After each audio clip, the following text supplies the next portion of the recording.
Hello, I'm Brian Gates. I'm here in Timber Ridge Farms in Cairo, Missouri. We have poultry that we raise for fun. We also have beef cattle that we raise here on the farm and used to have dairy cattle. Our farm started many years ago with my great-grandparents here just down the road. They raised turkeys commercially, breeding stock. They had laying hens and toms that they bred and raised, and they had around 1,000 head in their flock. It developed into my grandparents when they were married. They raised laying hens, White Rock laying hens, that they sold eggs to commercial hatcheries. We actually didn't have any commercial, we always had some laying hens, but no commercial birds for many years.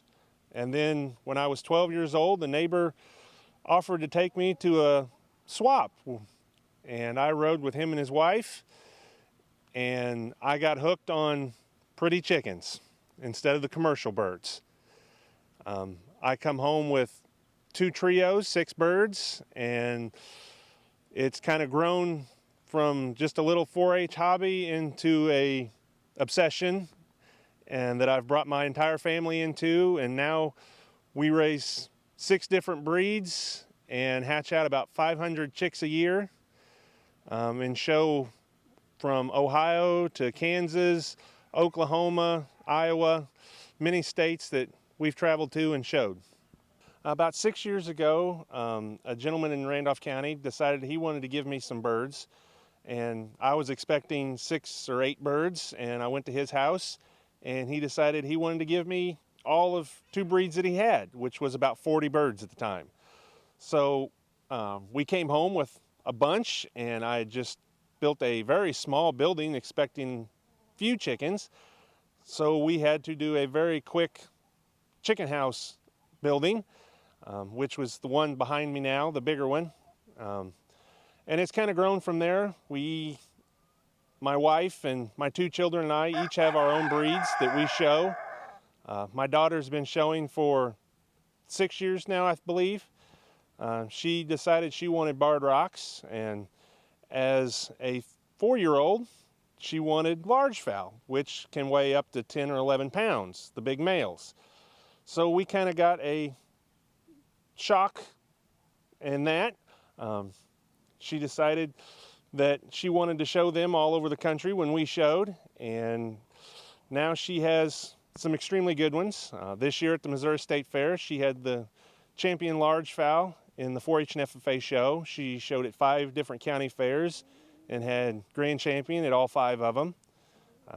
We're getting ready to go to a American Poultry Association sanctioned show in Illinois this weekend, and I'm hoping that she does very well. It is a Plymouth Rock district show. There will be lots of birds, and she has birds entered in the open and the junior show. My daughter, as I said, has the barred Plymouth Rocks. She's expanded from just the large fowl into the bantams.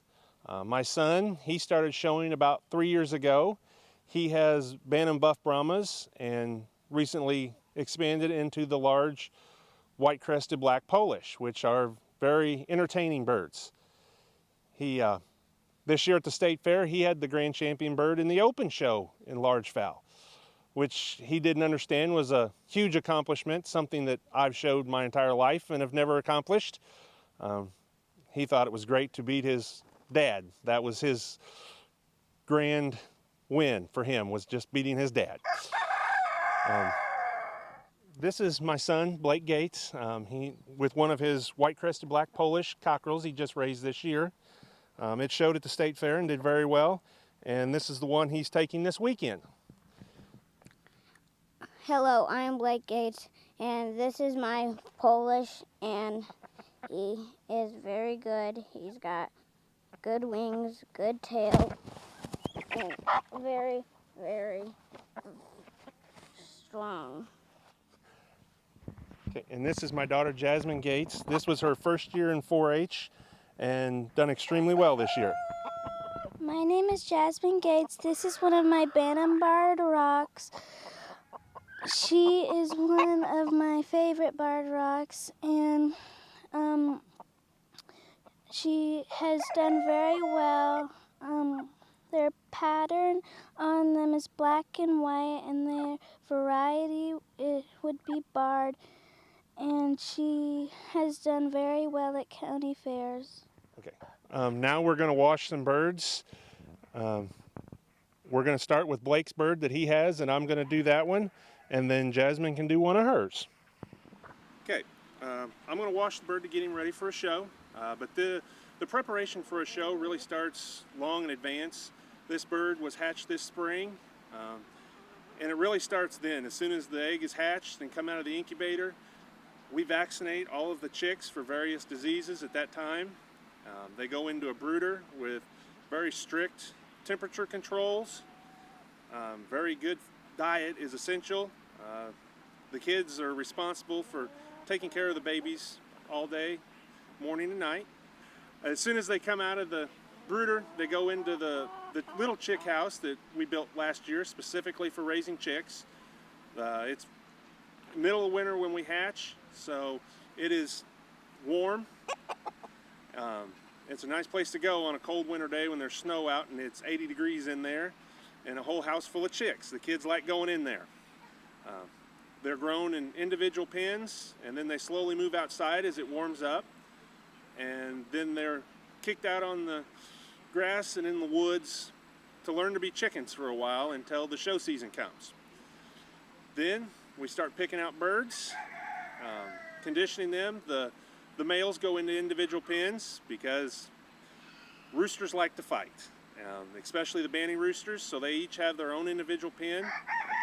These roosters do as well because they like to pluck the white feathers off the crests, which kind of makes them worthless as show animals then. The females can be together, but it's still conditioning, exercise, plenty of fresh air, and a good diet is essential.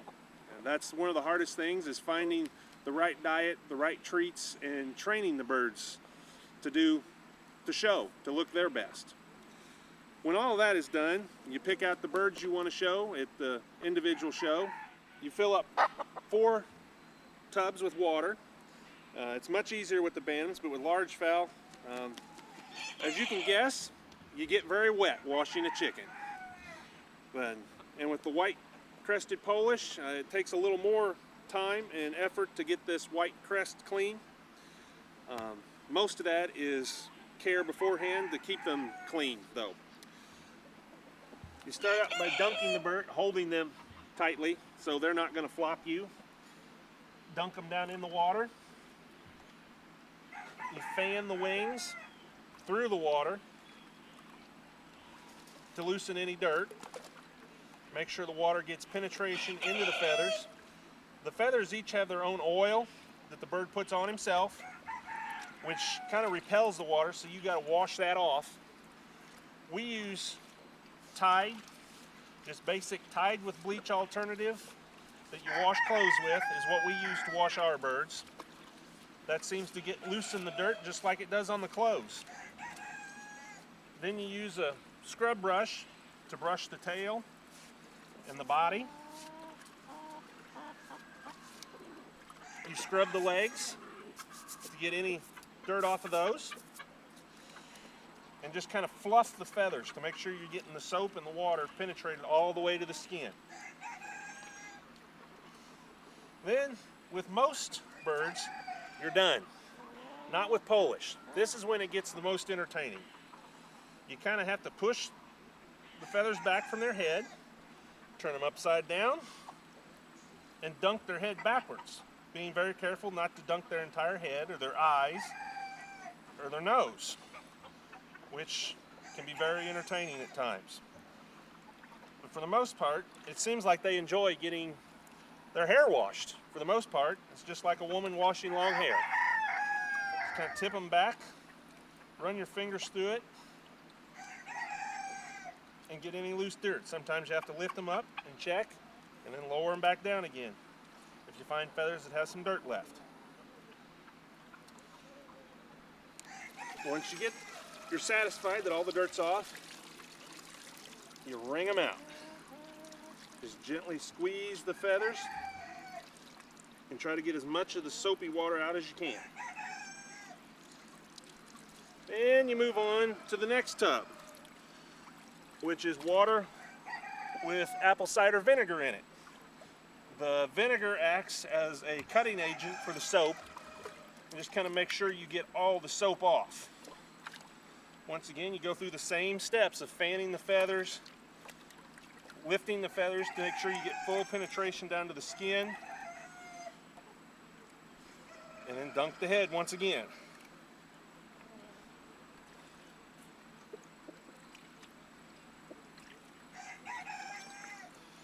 Some birds are much more cooperative than others.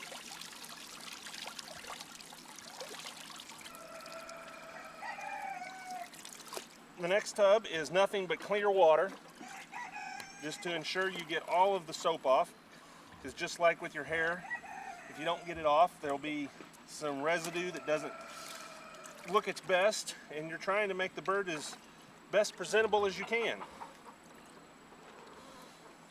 With the bigger birds, I'm usually the one doing them for the purpose of it's hard for the children to get them under control. My daughter does have one, a 4-year-old large barred rock male that weighs about 12 pounds that she can do by herself. But he's been washed probably 30 times. And he just stands in the tub and lets her do whatever she wants to with him. The last tub is glycerin. Just a couple teaspoons of glycerin in it to kind of put some oil back in the feathers. Because you stripped it all out, you want to get some back in and give the bird a head start on putting their own oils back in. Especially these birds, you want to make sure the crest, because they don't get to oil their own crest. To oil themselves, there's a oil vent at the back of the base of their tail, and they peck it with their beak and squeeze it and squeeze out the oil, and then they run it through their feathers. And that's how they oil their feathers and prune and clean themselves. Then you try to wring out as much of the water as possible to give the bird a head start on drying. You want to squeeze to try to get the water out, but you don't want to squeeze so hard that you hurt the bird. These birds with a lot of fluff can hold a lot of water in there, especially in the crest. Then we wrap them in a towel. Both is to serve as a warmth on a cool day like today, and then you kind of squeeze them to get some moisture off of them. And then after about 15 minutes or so, we unwrap them and we place them in a cage where they can relax, and well, sometimes they take the towel off themselves. Good. He's done. Now my daughter will do her bird.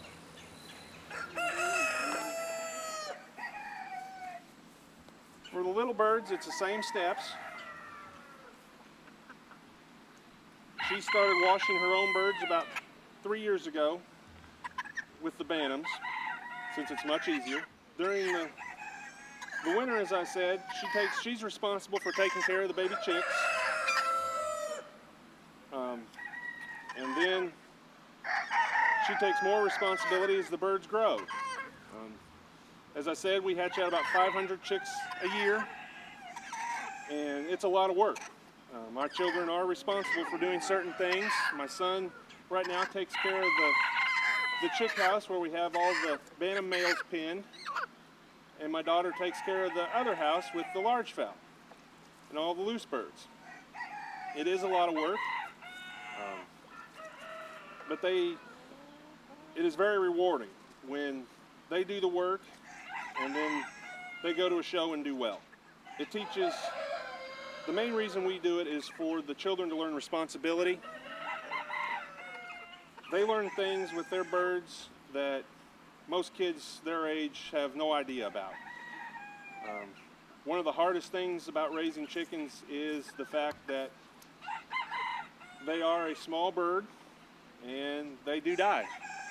We lose quite a few birds. They get to see the birth all the way through life quite often. As I said, you do get wet. But they do learn a lot of responsibility, a lot of life skills that they will use throughout their lives. It is a very rewarding thing to know that when you do well, it's because of how you have done. There's a lot of children that show animals. Chickens are one of the best, in my opinion, for children to start with. They're relatively inexpensive. If you get a Bantam breed, they do not eat very much, and the children can do all the work themselves. Her birds, she hasn't bought birds for quite a few years now. They're her breeding, and that makes it very rewarding as well to know that the parents and grandparents of this bird were birds that she has raised. And it does take a lot of work to get a bird to cooperate. The old bird I was talking about, he's 4 years old now. He's traveled to many states and been showed many times. He is extremely well trained. He's a baby. He loves to be washed, he loves to go, and he can get very grouchy when he doesn't get to go to a show. She did a working demonstration at the Missouri State Fair this year, and she chose to use him to do the demonstration on how to get a bird ready for a show. In the 4-H building, many people, I'd say we had a crowd of about 40 people there watching, and most of them did not believe that it was a real bird that she had on the table with her, because he just stood there. He'd stand up and she'd tell him to sit down and put her hand on his back, and he would sit back down for her while she did other stuff. But that takes a lot of work. And it is nice about poultry because small children can come out and do the work themselves with the birds, and you don't have to worry about things happening to them.